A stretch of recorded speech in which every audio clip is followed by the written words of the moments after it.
Rios or in Pano, in either one of the stations, we were just fine.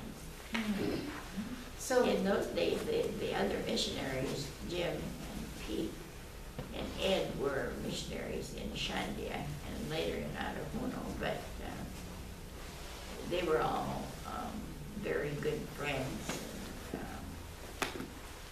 They'd always had an Indian do their cooking in those days before they had wives, before any of them were married. do you remember we read about a bad flood that came at Shandia, the flood at Shandia? Yeah, I remember you sharing with me about it in, it took all the houses, the whole hill where the houses were, fell into the river. The river got so high it washed it along across the bank, washed the banks until this whole end where some of the houses were fell into the river. so you described it as a very sad day, that everyone was very upset and worried Yeah. about it. Because they lost so many things, so much that they had in their house. Did, It was a sad day. did you find out about that through an Indian runner or through the radio? I would think probably through the radio, because in those days we could, as far as I could remember, we passed messages back and forth all the time by radio. So probably later we would get it by runner or two by some Indian that would come by or something. But I believe first of all we did get it through a radio. So there was, Yeah. I was just gonna ask, for how long did she live? in Ecuador, you were in Ecuador for 34 years, was it? 34. 34 years. They went in do we remember? No, I don't. I think it was I have to sit down and, it was 1936 that you went. it could be, I Yeah. just don't remember. 1936, I believe, because you came home in 1980. 81 we were, I don't remember. Yeah, I was 4 years old. Don't do the math. Oh, yeah. First time I met Grandma when I was a baby, but at Claudia's wedding. But then I didn't remember her. So at 4 years old, I'm waiting at New Hanover Airport to basically meet my grandma for the first time. Because when you're a missionary, you only see your family every 4 years. Yes, So I was scared and nervous. I didn't know what my grandma and grandpa would be like, and they were coming Bite you or coming something? from a strange land, and I didn't know much about them. But I fell in love with Grandma right away, and they lived with us. And my grandpa too was really great. And I grew up hearing all these stories that we're sharing with you. Roger Youderian, did you know him very well? Because he served with another group of Indians, didn't he? And another mission, yeah. He didn't, I mean, he'd visit those Rios where we were, or Pano, but yes, he served in what we used to call the South Jungle. Was that with the Colorados or the Jivaros? No, still Quechuas, or Jivaros, excuse me. Jivaros. Jibaro, they were the Jivaros. Okay. We read in the book that they shrunk heads. Did you see any of those? Oh, yes. They'd have them hung on the post of their house, head that they had shrunk. Yeah, ugly looking. You wouldn't like to see them. Why did they shrink heads? Did they shrink everyone's head who died, or just their enemies? No, enemies. As far as I know, they didn't shrink their own families or anything like that. Just enemies. It was a sign of like victory if they didn't have an enemy. Yeah. Sign that they were stronger, that they were the conquerors, and were able to get their enemy, kill their enemy. Yeah. We have a couple of questions over here by some pretty young ladies on the right. Okay. How do you shrink heads? She wants to know how you shrink heads. First, the person has to be dead. Yeah. They do that to people? Yes. Well, to tell the truth, I never did shrink a head. I don't know if any of you guys have studied about it. I don't recall really. I imagine they'd My dad, dried somehow. I don't know, really. my dad told me when I was a little girl to freak me out, but I've blocked out most of the memories out of trauma, you know? So there was something about they would boil it and then they would have to steam it or do something because they have to make the skull shrink. Actually, and they had different chemicals like herbs and stuff that they used, if I remember correctly. But Yeah. sounds like a really good presentation for one of you boys for next year. No pictures. Nothing I like. No pictures. I'm being sarcastic. No volunteers. Yeah. Oh, I'm sure. They're already spinning. It's already sliding. Go ahead. No demonstration. We didn't take much joy in those things. Did you know that about for Nate St. Jim Elliot? Did you know about Jim Elliot and Pete Fleming's desire to reach the Aucas Yeah, before they went? yeah. They were wanting to reach it, unreached tribe. And Aucas at that time, of course, no missionary had got into them. They were unreached. Why were they so willing to risk their lives when there's almost a certainty that they'd be killed? Well, it's just that they wanted any person to go to heaven, and if they didn't know the way to heaven, then they just figured that they wouldn't be able to go.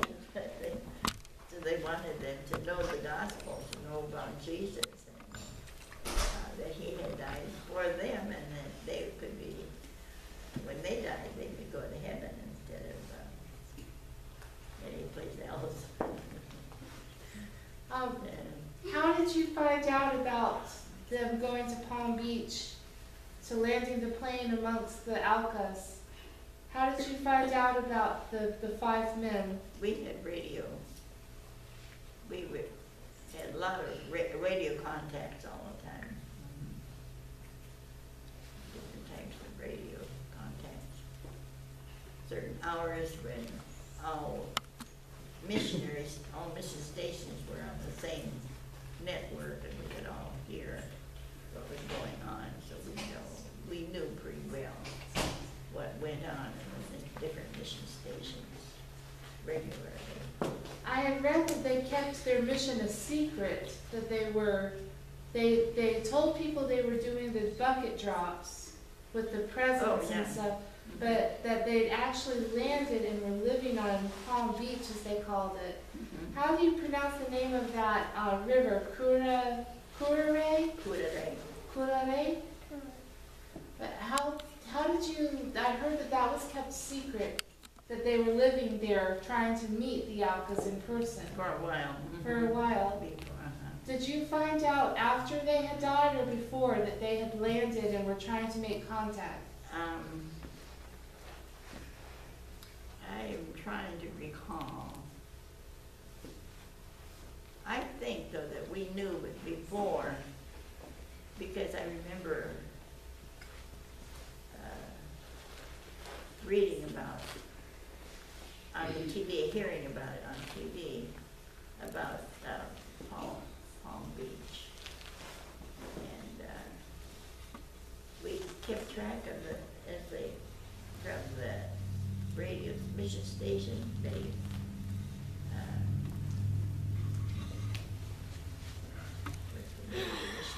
kept us posted all the time. March Saint? Marge. She would keep us posted what was going on, so we knew most of the time. There were probably certain things that were secret that you didn't want everyone to know. But as I I recall, we kept track of what was going on little by little. I had read in Steve Saint's book that End of the Spear, that they were keeping it a secret from their missions because their missions would not have approved. It was too dangerous. I didn't remember that, but it's possible. That's probably what it was. It's written in the book. But I didn't recall that it was supposed to be secret. I didn't remember that. Do you? I haven't read the book, you can see. It's been a while since you've read it, I'm sure. Do you remember what it was like when you heard about them being, that they were found, that their bodies were found speared? I remember especially the reaction of our Indians, some of our Christian Indians, to our shock and our surprise. They said, "Let us go in and kill them all." Christian Indians. We said, "No, that's not the way that we should look at it." But that's what one of the Christian Indians said when they heard about it, much to our disgust, that they would think just of killing them. But that they were so furious that they had taken the life of some whom they loved and they appreciated. Did you or Grandpa struggle with anger at the Aucas at all? Do you remember? I don't recall ever feeling anger. If anything, it would be just plain disgust that they would want to do what they did. But I don't remember any anger in those days. Do you remember having any memorial services or funerals for the men in Ecuador? The ones that died. For the ones that died? There were, yes, I remember in Chelmetta especially. I don't remember especially having a memorial service like at Dos Rios. We probably did, though. We probably did. Because our Indians were very much in a bond, loved the Indians from Shandia and the ones that were killed. Like I said, one of the Christian Indians even had said, "Let's go in and kill them." They were very upset when they first found out about the killings. When Elizabeth Elliot took Valerie in to live among the Auca Waodani, were you scared for her that she would be speared as well? Not particularly, because she was with Rachel.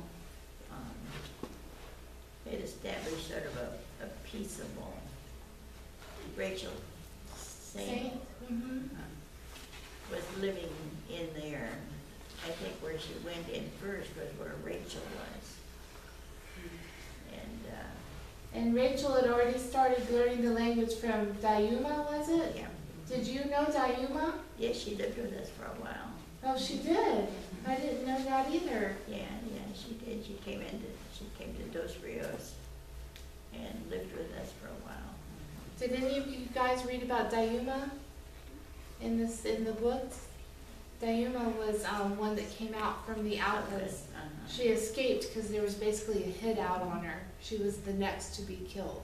So she escaped and went to live with the Quechuans, because the Quechuans were very friendly and very gentle and happy people. So some of the women came out from the Aucans knowing they would be welcomed and they would be safe if they weren't killed right away, because the Quechuans were so scared of the Aucans that there was always the possibility that they would murder them on sight, just for their own safety, because you could never trust an Aucan, who are called the Waodani now, because they could be smiling at you one minute and spearing you to death the next. Then they never knew what would tick them off, because I think it was with the men being killed, wasn't it over a lie that one of the women or the men told? I think his name was George, and there was some kind of lie that was Yeah, told. there was, and I don't even remember what it was. I remember hearing that though. But it only took a little bit. They were always on edge, just the littlest thing, and that would set them going off to war. Set them off, yeah. And because of that, their people were going extinct. And they've coming to the Lord is what actually saved their people from extinction. Yeah, They they could would get mad easy. get no more. They got very, when I say on edge, it means they were ready to fight at any second, like a dog that's always angry, you know, they're on edge. They're ready to fight. So all you had to do is look at them the wrong way. And they would have family feuds. So the children of someone would be hated just because they belonged to that dad. So it was mostly the men that they went after, not the women, but the women too they would kill. Do you guys have any other questions? I have a question. The lady that left the Auca tribe Dayuma? and she went back, was it dangerous for her to go back? Or For- had the tensions been settled? Was it dangerous for Dayuma to go back to the Aucans? Did she face being speared when she got back to her people? Evidently not. She would know, she would have known. And if her life were in danger, she would not have gone. She lived with the Elliot there for a while in Shandia. If I remember correctly, the person that had a hit on her was speared by someone else. So you kind of waited for your enemies to be killed off by their enemies. And if I'm remembering correctly, that's what happened, so she was safer. So, do you remember that? Did she wait? If that her enemies may have been killed off, Oh, so she was safer to go back. I don't remember hearing that particularly, but yeah, she wouldn't have gone if she knew the possibility even of being killed. For a while she lived with Betty Elliot, had her up there in Shania for a while. She lived, Diana lived with us in Dos Rios. I can't remember just the why she came to be with us unless that Betty Elliot wasn't at home at the time or something. Was she a Christian already when she came to live with them? Well, did Dayuma know the Lord? Was she a Christian when she came to live with you? Not when she first came, but naturally she heard that we gave the Christian, the gospel message to her. And as far as I know, she accepted it in her heart, believed. It was believing that Jesus is a Savior, that she believed in Jesus at that time. Did you ever meet any of the men, the Auca men that killed Jim Elliot, Nate Saint, and the others? Did you ever meet Grandfather Minkaya or any of the others? We met him, but I don't remember meeting any of the others. I don't recall meeting any of the others. I've heard that they used to sleep on your front porch after they accepted Christ, that the Alcans would come and sleep on your front porch on the way to Chomera or Quito. Yeah, I didn't even remember we had a front porch. I don't think. You had a front porch and a back porch, because I sat on both of them, so I know. Okay. Yeah.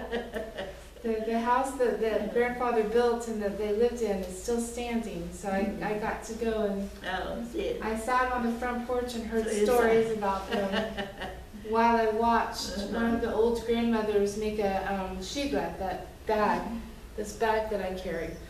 And as we were talking, in the course of about 15 minutes, she made a whole shiga, just quickly talking the whole time, moving her fingers. What was the front porch? Was dirt or what was it? No, it was wood. My grandfather comes from a long line of woodworkers from Germany, and how God used him in Ecuador. is he